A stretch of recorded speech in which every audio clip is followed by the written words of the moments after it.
Good afternoon, everybody, and I'm glad to be home. It was a great weekend. I hope many of you caught a lot of the videos that were both on Oil Friends, Business Builders, or the Wellness Mindset. I know Annette and Jeremy are looking forward to having more and more of our people on the Wellness Mindset, so add your people there if you so that we can have a greater community there under our Blue Diamonds. I want to talk to you today about the book, The Big Leap. Back last year or a year and a half ago, I know that when I did Diamond Club, this was one of the books that I kind of gave everybody to read as a part of the personal development to do Diamond Club with me. And I know some of you took on that challenge and read that book, and some of you didn't. But I want to talk to you today about that book, because I know I got some feedback that, some of you got a lot of great insights out of it and some of you didn't.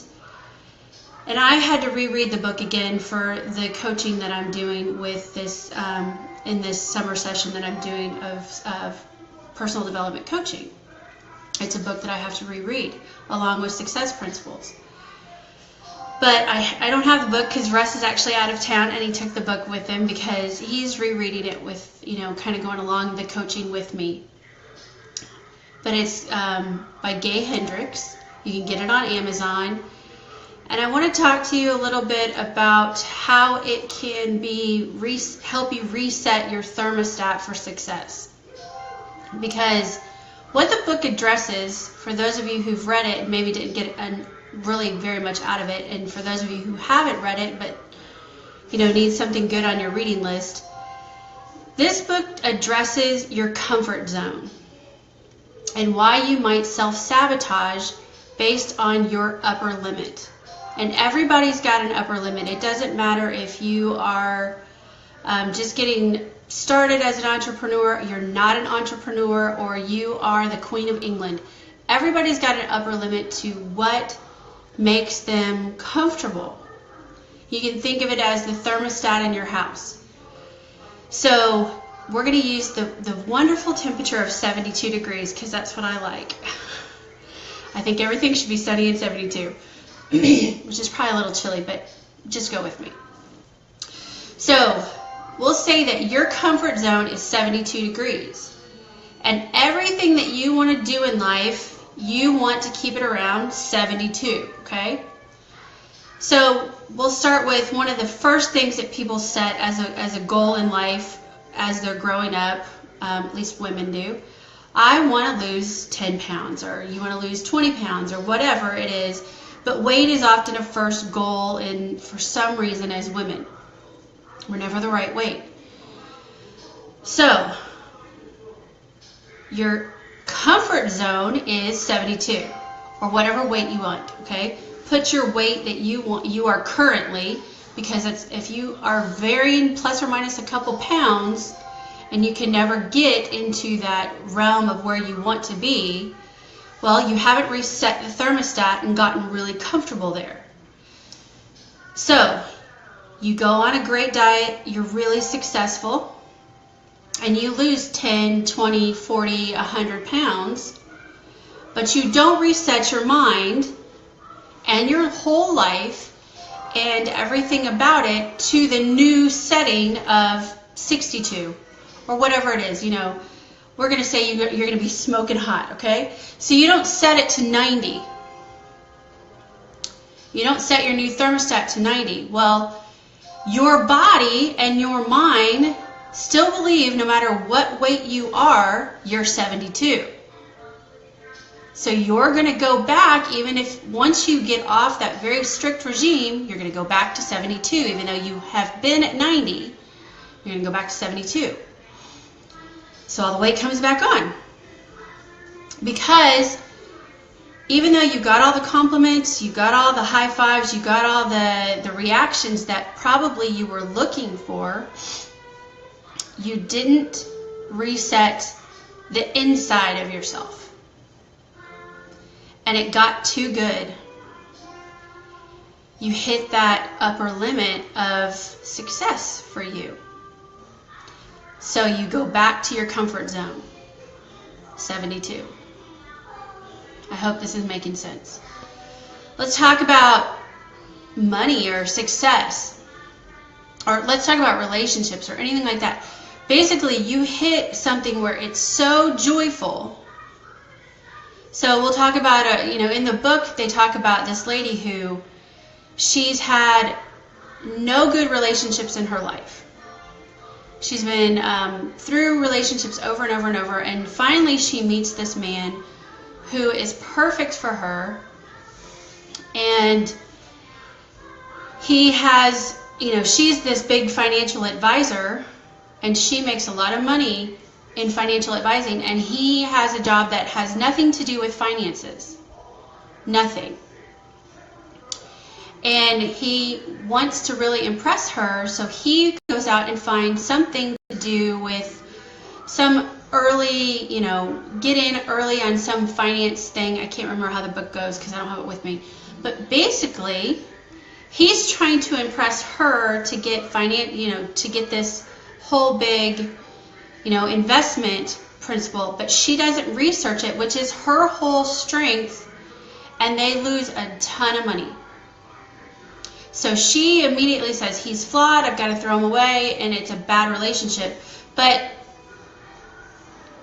really, in the whole thing, she was just creating her own drama, that trying to find something flawed because she was so happy with him, and she knew that basically she shouldn't have taken his financial advice. He was like a home construction guy. He could build her dream home, but he wasn't a financial guy. That'd be like me giving I don't know, engineering advice, or when really my strengths are essential oils and airplanes, or telling you how to fix the beach, or reconstruct a beach. You go with your strengths. But so you could sabotage relationships because you want to believe in something that somebody's good at when really they're not. So then you find them you find a flaw in them specifically to make that relationship go away. So you've hit this joy of 90 again, we'll say 90, 95, and because it's so good and things are going so well, you sabotage it so you can go back to your 72. So this book addresses those types of things so that you can learn how to overcome them and reset that thermostat so you can have better success in any area of your life. Because you will find that there's 4 ways that you can be a self-sabotager. That's not to say that you're going to be all 4, but you can be a combination of a couple. One of them is that you basically think you're a flawed person. That's kind of a common one of a lot of people. And then there can be different aspects of other things.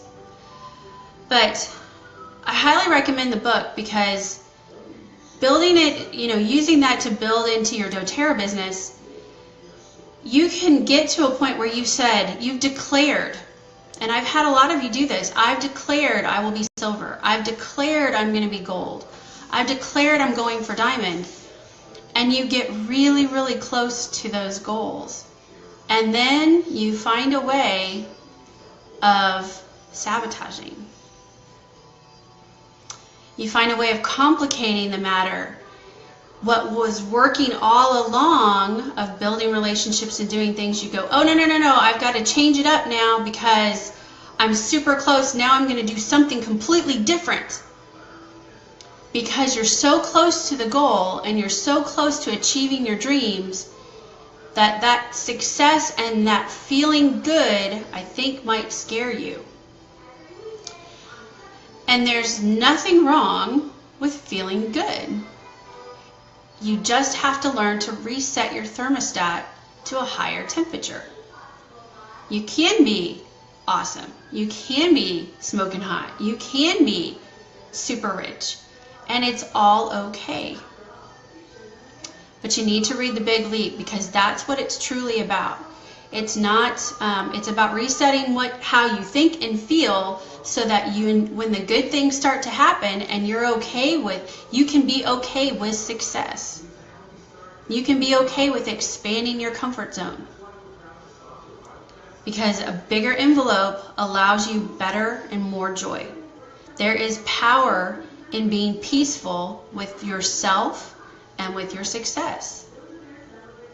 So keep that in mind. I hope you will all pick this one up and read it. It's on Amazon. There's a couple different places you can get it. You can get it on Audible and have it read to you each day. Put your earphones in, read, have it read to you a couple hours, a couple minutes a day. It'll make a huge difference. So I'd love some feedback from any of you who have read the book, and give it a try. Tell me what you think. But expand that, raise that thermostat. Don't let yourself go back to the old temperature if you're really trying to set your goals. Have a great day. I gotta go and get these kids, get all this stuff caught up from our drive back from Indy, and that's why the glasses are on, because the contacts aren't going in. Have a wonderful day, everybody. We'll talk more later in the week.